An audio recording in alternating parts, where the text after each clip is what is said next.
Brothers ನಡುವೆ ಶುರುವಾಗಿದೆ ಹೊಸ ವಾರ್. ಮೈತ್ರಿ ಅಸಮಾಧಾನದ ಬಗ್ಗೆ ನನಗೆ ಮೊದಲೇ ಗೊತ್ತಿತ್ತು.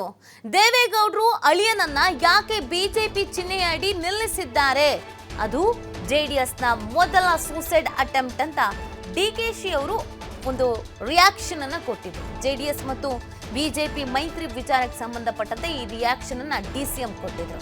ಯಾಕಂದ್ರೆ ಈ ಮೈತ್ರಿಯಲ್ಲಿ ಅಸಮಾಧಾನ ಇದೆ, ಗೊಂದಲ ಇದೆ, ಬೇಸರ ಇದೆ ಅನ್ನುವಂಥ ವಿಚಾರ ಕಳೆದ 2 ದಿನಗಳಿಂದ ಬಹಳ ಚರ್ಚೆ ಆಗ್ತಿತ್ತು. ಅದಕ್ಕೆ ಸಂಬಂಧಪಟ್ಟಂತೆ ಅವರು ರಿಯಾಕ್ಷನ್ ಅನ್ನ ಕೊಟ್ಟಿದ್ರು. ನಾನು ಹೊಂದಾಣಿಕೆ ಮಾಡಿಕೊಳ್ಳೋಕೆ ಮೂಲ ಕಾರಣ ನೀವು. 2018ರಲ್ಲಿ ನನ್ನ ಶ್ರಮವನ್ನ ನೀವು ದುರ್ಬಳಕೆ ಮಾಡಿಕೊಂಡಿದ್ದೀರಿ. ಡಿಕೆ ಶಿವಕುಮಾರ್ ಹೇಳಿಕೆಗೆ ಮಾಜಿ ಸಿಎಂ ಎಚ್ಡಿಕೆ ಈ ರೀತಿಯಾಗಿ ತಿರುಗೇಟನ್ನ ಕೊಟ್ಟಿದ್ದಾರೆ. ಜೆಡಿಎಸ್ ಬಗ್ಗೆ ಮಾತನಾಡಿದ್ದಕ್ಕೆ ಡಿಕೆ ಶಿವಕುಮಾರ್ಗೆ ಕುಮಾರಸ್ವಾಮಿ ಅವರು ಈ ರೀತಿಯಾದಂಥ ತಿರುಗೇಟನ್ನ ಕೊಟ್ಟಿದ್ದಾರೆ. ನಾನು ಈ ತರ ಅವ್ರ ಜೊತೆಗೆ ಮೈತ್ರಿ ಮಾಡ್ಕೊಳ್ಳೋಕೆ ರೀಸನ್ನೇ ನೀವು ಕಾಂಗ್ರೆಸ್ಸಿಗರು ಅನ್ನುವಂಥ ಹೇಳಿಕೆಯನ್ನ ನೀಡಿದ್ದಾರೆ. ನನಗೆ ಯಾವಾಗ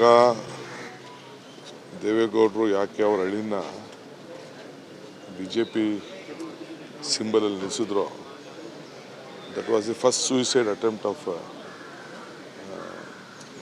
JDS. ಅದು ನಾನು ಎಕ್ಸ್ಪೆಕ್ಟ್ ಮಾಡಿರಲಿಲ್ಲ. ಅಲಯನ್ಸ್ ಅಂದಮೇಲೆ ಎಲ್ಲರೂ ಓಟ್ ಹಾಕಲೇಬೇಕಾಗಿತ್ತು. ಬಟ್ ಅವ್ರ ಪಕ್ಷಕ್ಕೆ ಒಂದು ದೊಡ್ಡ ಮುಜುಗರ ಉಂಟಾಗಿದೆ. ನಾನು ಅದಕ್ಕೆ ಇಂಟರ್ಫಿಯರ್ ಆಗೋಕ್ಕೆ ಇಷ್ಟ ಇಲ್ಲ. ಅವ್ರದ್ದು ಸಿಟ್ಟಿಂಗ್ MLAಗಳಿದ್ದಾರೆ, ಸಿಟ್ಟಿಂಗ್ MP ಗಳಿದ್ದಾರೆ. ಕೆಲವು ಕಡೆ 2 ಕ್ಷೇತ್ರದಲ್ಲಿದ್ದರು, ಕೆಲವು ಕಡೆ ಒಂದೊಂದು ಕ್ಷೇತ್ರದಲ್ಲಿದ್ದರು. ಅವರ ಸ್ಟ್ರೆಂತು ಅವ್ರಿಗೆ ಬೇಕಾಗಿತ್ತು. ಬಟ್ BJP ಸ್ಟೈಲೇ ಅದು. ನೀವೇನು ಇದು ಒಂದೇ ರಾಜ್ಯದಲ್ಲ, ಎಲ್ಲ ರಾಜ್ಯದಲ್ಲೂ ಕೂಡ ಈ ರೀತಿ ನಡ್ಕೊಂಡು ಬರ್ತಾ ಇದೆ. ಸೊ ನಾನೇನು ಕಾಮೆಂಟ್ ಮಾಡೋಕ್ಕೆ ಹೋಗಲ್ಲ. ಯಾಕೆಂದ್ರೆ ಅವ್ರ ಇಂಟರ್ನಲ್ ಪಾರ್ಟಿ ವಿಚಾರ ನಾನು ಇಂಟರ್ಫಿಯರ್ ಆಗೋದು ನಮಗೆ ಸರಿ ಇಲ್ಲ. ಅವ್ರವ್ರ ಪಾರ್ಟಿದು ಅವ್ರವ್ರ ತೀರ್ಮಾನ ಮಾಡ್ಕೊಳ್ಳಿ, ಇಷ್ಟು ಮಾತ್ರ ನಾನು. ಇದು ನಮಗೆ ಮೊದಲಿಂದಲೂ ಇದು ಗೊತ್ತಿರೋ ವಿಚಾರನೇ. ನನಗೆ ಯಾವಾಗ ದೇವೇಗೌಡರು ಯಾಕೆ ಅವರ ಅಳಿನ ಬಿಜೆಪಿ ನಮ್ಗೆ ಕುತ್ತಿಗೆ ಗೊತ್ತಿದೆ ನನಗೆ.